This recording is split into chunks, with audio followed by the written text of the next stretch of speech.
வரிகள், பாடகர் என அனைத்தும் சேர்ந்துதான் ஒரு பாடல் என்பதால் பாடலாசிரியரும் உரிமை கோரினால் என்ன ஆகும் என்று இசையமைப்பாளர் இளையராஜாவுக்கு எதிரான வழக்கில் சென்னை உயர்நீதிமன்றம் கேள்வி எழுப்பியிருக்கிறது.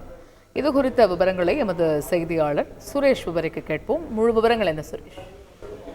வணக்கம். இசையமைப்பாளர் இளையராஜாவின் 4500 பாடல்களை பயன்படுத்த எஸ்கோ மற்றும் அகி உள்ளிட்ட இசை நிறுவனங்கள் ஒப்பந்தம் செய்திருந்தன. இந்த ஒப்பந்த காலம் முடிந்த பிறகும் பதிப்புரிமை பெறாமல் தன்னுடைய பாடல்களை பயன்படுத்துவதாக கூறி இளையராஜா சென்னை உயர்நீதிமன்றத்தில் வழக்கு தொடர்ந்தார்.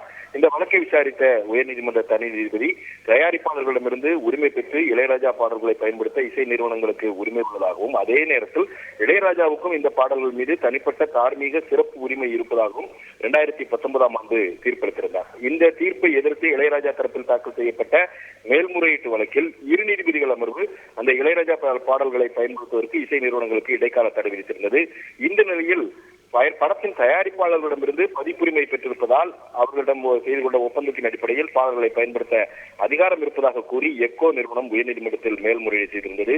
இந்த மேல்முறையீட்டு வழக்கு நீதிபதிகள் மகாதேவன் மற்றும் முகமது சபிக் அடங்கிய அமர்வு முன்பு இன்றைக்கு மீண்டும் விசாரணைக்கு வந்தது. அப்போது எக்கோ நிறுவனம் தரப்பில் ஆஜரான மூத்த வழக்கறிஞர் இசையமைத்ததற்கு இளையராஜாவிற்கு தயாரிப்பாளர் ஊதியம் கொடுத்து விட்டதால் அதன் உரிமை தயாரிப்பாளர்களிடம் சென்றுவிட்டோம் என்றும், தயாரிப்பாளர்களிடம் இருந்து உரிமை பெற்றிருக்கிறதால் பாடல்கள் தங்களுக்கு சொந்தமாகிவிட்டதாகவும் எக்கோ நிறுவனம் தரப்பில் தெரிவிக்கப்பட்டது.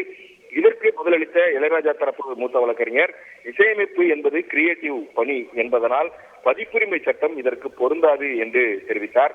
இதை அப்போது குறுக்கிட்ட நீதிபதிகள், அப்படி என்றால் வரிகள், பாடகர் அனைத்தும் சேர்ந்துதான் ஒரு பாடல் என்று உருவாகிறது.